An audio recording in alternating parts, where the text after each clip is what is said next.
The remedy, the type of equitable remedy I just described to you is what we call an injunction. Another type of equitable remedy is what we call specific performance of a contract. I'm going to go back over these in a minute. And another type of equitable remedy, so none of these has anything to do with the payment of money, is rescission and restitution under a contract. So an injunction is the noun, the verb. The judge's order would say, Joe Smith, Clade's neighbor, is hereby enjoined or ordered to prevent his dog from causing any further damage to any part of his neighbor's property. So that's an injunction. An injunction can be an order to do something or an order to stop doing something or refrain from doing something. Another type of equitable remedy that does not relate to money or damages is specific performance of a contract. So if you and I enter into an agreement whereby I say I'm going to purchase this gorgeous piece of property that you own that sits on a bluff high above the Pacific Ocean.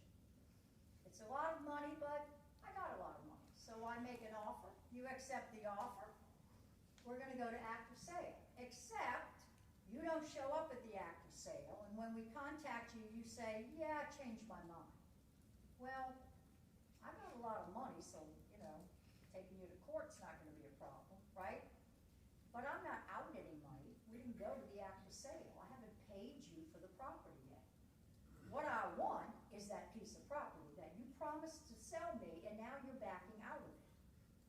You're going to say, go buy another piece of property. I'm going to say, Judge, I can't just run out and find another piece of property that's this beautiful in this kind of location. She put it up for sale. She promised to sell it to me. She accepted my offer. Please order her to specifically perform the contract. Make her do what she promised to do under the contract, which is to sell me the house. All things being equal, I'm going to win that lawsuit. Okay, that's called specific performance of a contract. Somebody promises to do something, then backs out. Now, if what you had promised to sell me was your 2-year-old dirt bike, I'm not going to get the court to order you to sell me your 2-year-old dirt bike, because dirt bikes can be bought at any number of retail outlets. In other words, I can go out into the marketplace and find a dirt bike like yours or one that's better. And I can get the bike that way. However, the courts consider real estate, land and buildings as being unique, even if they're not particularly. But because courts consider land and buildings unique, they're not interchangeable parts. You just can't run out into the marketplace and buy another comparable piece of property. So because of that, the courts say suits having to do with the enforcement of an agreement to sell a piece of property can be enforced through specific performance. But if what you're supposed to sell me, again, is something I can go buy any old place, then the court's going to say, no, if you're out any money, Clay, we'll give you some money, but we're not going to order him to sell you this dirt bike because there's a million places you can get a similar dirt bike. So if the thing you were going to sell me is unique and unusual, if it's an antique bicycle with the big wheel from the 1890s, and you back out of that, the court's going to probably order you to sell me that too, because I can't just go run out and to Walmart and find one of those, right? That's also something unique and different. So the courts will entertain specific performance. Rescission and restitution has to do with the contract also. Rescission is a fancy word for cancellation. So just like enjoin is the verb for the noun injunction, rescind is the verb for the noun rescission. So I sue you and I ask the court to rescind the contract and make you pay me restitution. So what I'm saying here is, Judge, I want you to cancel the contract between the parties, and I've got legitimate reasons for it. And I want you to make her give me the keys to the apartment back. So that would work in the context of, you and I sign a lease, I have rental property, you're a student, you're gonna rent my apartment for the school year. We get together about a month ahead of time, you sign the lease, I give you the keys, but I say you can't move in till September 1st. You give me a deposit, you sign the lease, everything's in place. You call me a couple of days before it's time for you to move in and say, I had something really bad happen with my family up north, I'm gonna have to drop out of school for the semester, I've gotta go back and help out. So would you please consider letting me out of the lease, right? Because you signed a lease for 9 months. So if I'm nice, anybody's guess. If I'm nice, I'm gonna say, yeah, okay, I'll let you out of the lease, right? So between the two of us, we agree to cancel the lease, right? But what we're really doing, just to kind of mess with your head a little bit here, is in that situation, what we're really doing is we're making a new contract to cancel the old contract, right? It goes on and on. It gets kind of crazy, right? So, however, if I say, I'm not canceling the lease, and you decide, okay, well, you can't be here, you don't have the money to pay me for 9 months for rent on an apartment that you're not even gonna be living in, so you take me to court. You're asking the court at that point to cancel the contract, to order that I let you out of the contract. The court to order that the contract between us, the lease, is rescinded. It is canceled. It's like it was never entered into. And as part of that, you ask the court to force me to restore to you, to make restitution to you of your deposit. And I say, make her give me the keys back. Now, whether you get the deposit in full back or not depends, right? Because deposits often are collected by landlords for that very reason. In case something happens and the lease person can't move in or they can't pay, I keep your, you damage my apartment, I keep your deposit. But anyway, so these days we don't have separate systems of, we don't have separate courts to deal with cases where people are seeking money and another set of courts where people are seeking one of these equitable remedies. Any judge in any court can grant either a legal remedy, can award damages, that is, to the winning party, or can order one of these equitable remedies.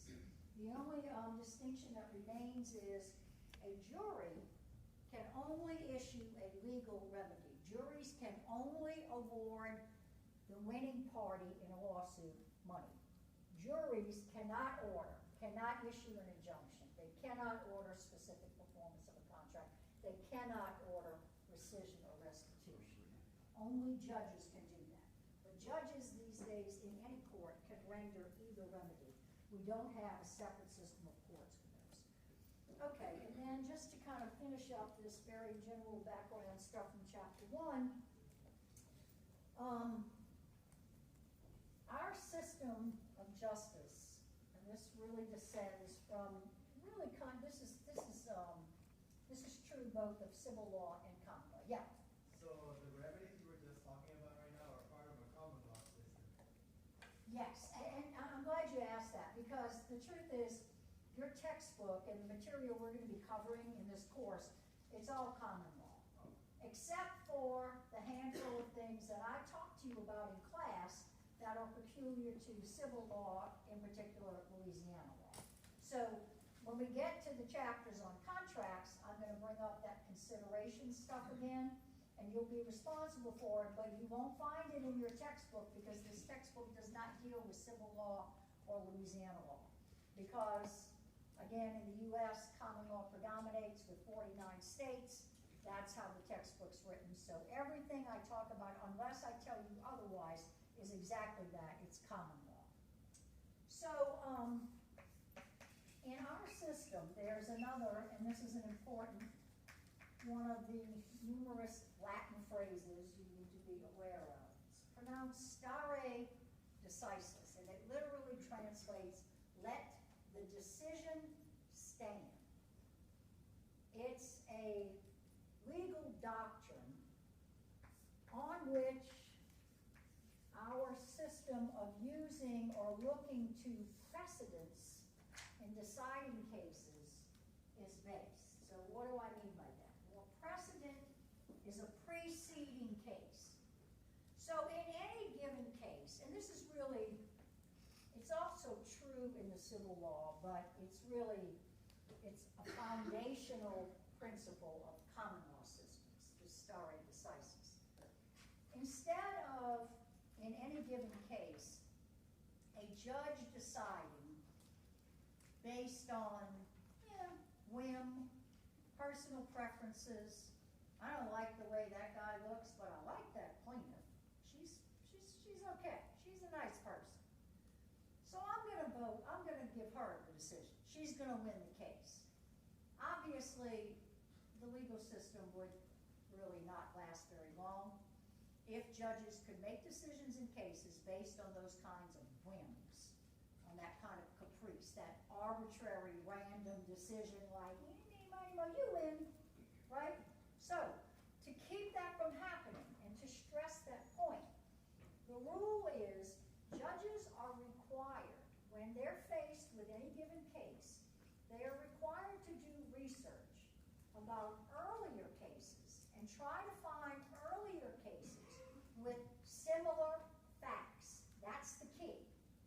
The judge then looks to these earlier precedents, again, meaning preceding cases, with similar facts similar to the case in front of him, and that judge is supposed to rule the same way the judges in these earlier cases with similar facts rule.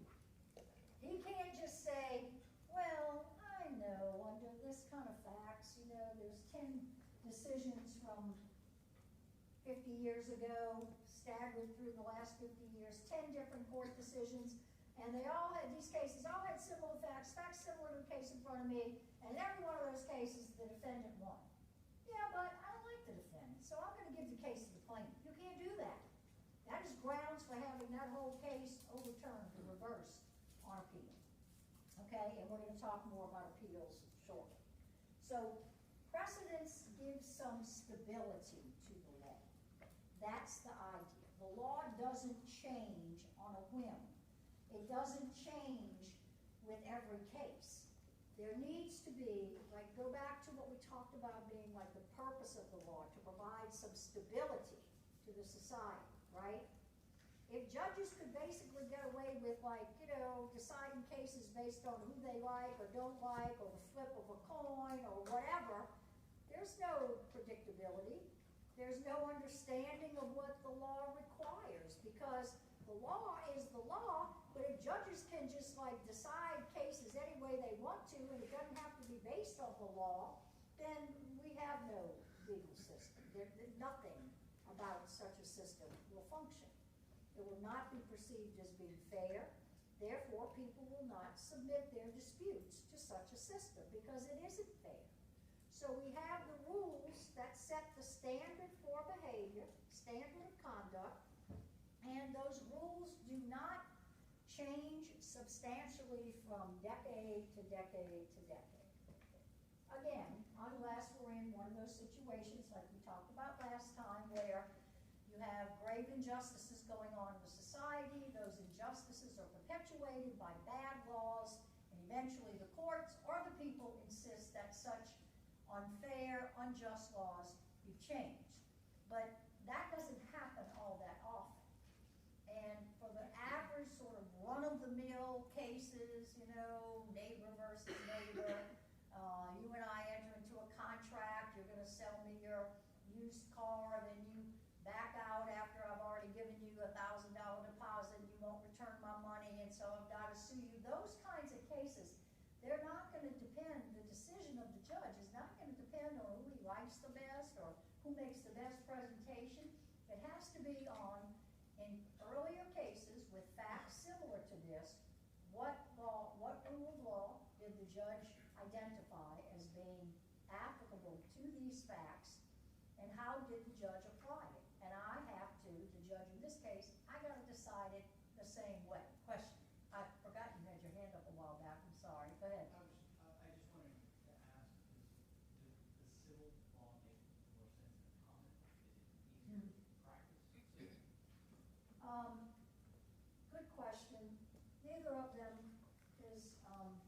easier than the other, they're just different. I went to Tulane, and at Tulane, because they attract so many out-of-state people, Tulane offered both, you could, as a law student, you had to decide, were you gonna go the civil law track or the common law track? I tried to do a little bit, well, I went the civil law track, but I took a bunch of common law courses just in case I decided at some point I was gonna move out of state. My dream was to like go to Colorado, live up in the mountains and do divorces, right? Colorado's, yeah, that didn't work out too well. Colorado has common law, so me majoring in Louisiana law, civil law wouldn't have helped me a whole heck of a lot. So I took a number of common law courses. I can tell you, for example, I took both civil law property and common law property. There are vast differences in the concepts, the terminology. It's really quite different. A lot of the same sort of core principles in both systems, but the terminology is very different, and they're like crazy concepts. Ownership in perpetuity, and yeah, we don't have that in civil law. So contracts, property law, those are probably the two biggest areas of difference. And I can't really say whether one's easier than the other. They're just different, you know. And when you try to learn both, it's very complicated because you got to be able to keep them separate. Okay. So go ahead. Civil, does it fall into the code unless on precedent, or is it ambiguous? No, civil law, remember, the primary source of civil law are statutes. Statutes in most civil law jurisdictions are put together in big fat books called codes. So here's a question for you that will be on your first test. The primary source of law in Louisiana is what we call the Louisiana Civil Code. So if you go look up an issue under property law in Louisiana Civil Code, you'll find an article. They label them Article 1, Article 2, Article 3, and so on and so forth. And it tells you what the rule is, what the law is. However, if you have that issue, if that law pertains to an issue in a case that you're dealing with, either as a lawyer or a judge, you will also find in the Civil Code annotations, summaries of cases that have interpreted the same principle, right, the same rule. So, again, the primary source of law in a civil jurisdiction is the code, it's the statutes. But once you identify what statutes pertain to your case, you are perfectly free to look at and rely upon the other cases that were decided under that same rule. And the principle, again, because even in the civil law, we rely on precedents and stare decisis. What you're looking for are earlier cases with similar facts to yours, where this same law applied. And you see what the judges in those cases did, and unless what the judges in those earlier cases did was so like out of the realm of reality, if it was so crazy, then you can ignore those cases. But what you see when you go back hundreds of years, of course, and looking at cases, is there's a pattern, right? There's usually a majority view that the majority of the courts interpret this law this way, and then you'll have a small minority of courts that interpret it differently. So if I want to use it, I can go in and argue, oh judge, the minority point of view is the better reasoned, more sensible one, you should follow that, but I ain't gonna win that, right? Unless I can show there's something seriously wrong with the majority line of cases. So sometimes it comes down to numbers in that regard. But civil law, you look first to the code, then you can look at the cases. Common law, you look first at the cases, then you can look at the codes and the statutes. So when you Westlaw or whatever, you're looking at common, doing something in Alabama, you're just looking at case after case under some subject headings, there is no specific law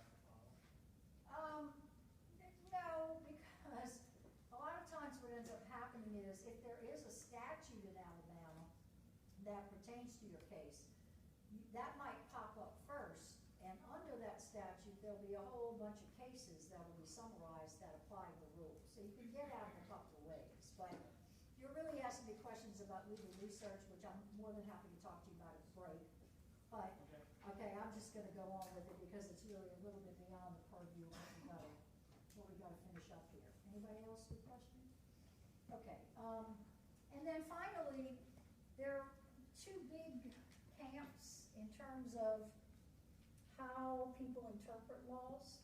So you know that the legislative branch of the federal government makes the laws, right? They pass the laws.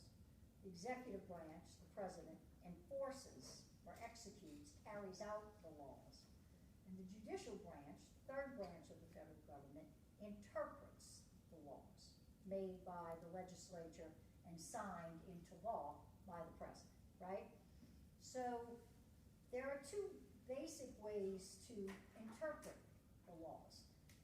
Some people believe in what we call strict interpretation of the laws written by the legislature. And that means if it's not spelled out in black and white, if the words aren't there, then it doesn't exist. Broad interpretations, and they refer to it as strict construction and broad construction. Construction here doesn't mean building something, it means to construe, which is another way of saying interpret. So broad constructionists, those who believe in broadly interpreting the law, say, well, just because the specific word you're looking for is not written right there in the law, that doesn't mean that we don't have that right. So I'll give you an example. Did I talk to you about the privacy stuff? Yeah. I did. Okay, so that's the classic example. U.S. Constitution does not guarantee your right to privacy. And we talked about it last week. It's coming back to me. I teach this course Monday, Wednesday, Friday mornings too, so I'm going to often be going, wait, did we talk about that in here or the other one? So I'm relying on you guys. But through broad construction of the U.S. Constitution, various Supreme Court panels have found that the writers of the Constitution meant for us to have a guaranteed right to privacy. Even though they didn't spell it out, there are enough other rights in there that depend upon privacy or that relate to the issue of privacy that the court said, so we're going to kind of read in the word privacy, even though it's not there. In Louisiana, you don't have to do that because the Louisiana Constitution specifically guarantees Louisiana citizens a constitutional right to privacy. So you don't have to interpret and read words into it to find a right to privacy in Louisiana because it's spelled out there.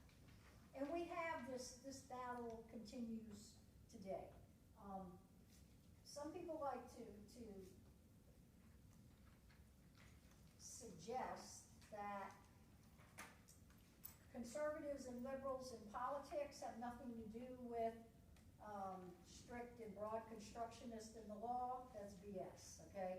Because what happens is people who are politically conservative and who are appointed to the Supreme Court, for example, by a politically conservative president, those folks are going to be, for the most part, politically conservative.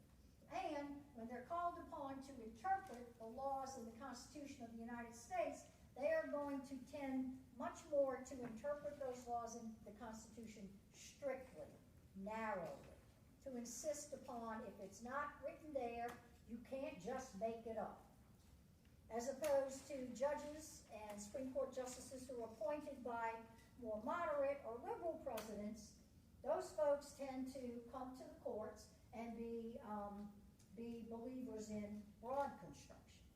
We have to interpret it.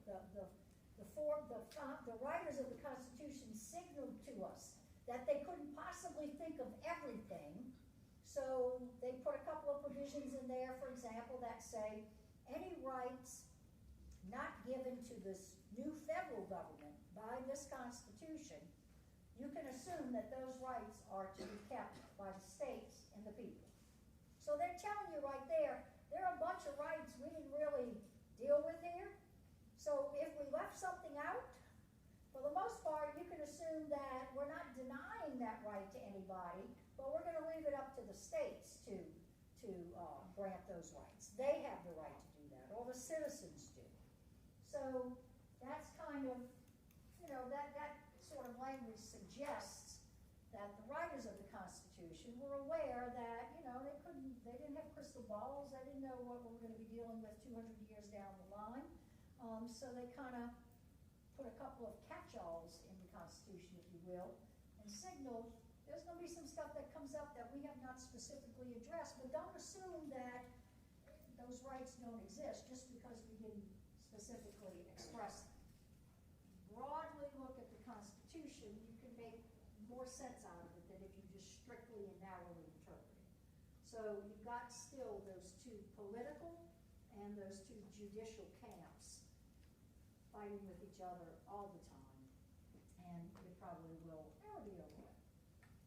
Okay, so, all right, so we're gonna go on with chapter 2. We'll get started on it and take a break in a little bit. So chapter 2 really is the legal process. How the courts are set up, how the courts function, federal and state, in relation to each other. And then we get into basically running through how lawsuits proceed. So we're going to start, first of all, with just a little diagram of the federal courts and the state courts. You will see that they are absolutely parallel to each other. So at the very bottom, we have the United States District Courts. In the middle, we have the United States Circuit Courts of Appeal. And up at the top, of course, we have, is the acronym for Supreme Court of the United States. On the state side, you have state district courts, just like the U.S. district courts. Next up, you have state circuit courts of appeal.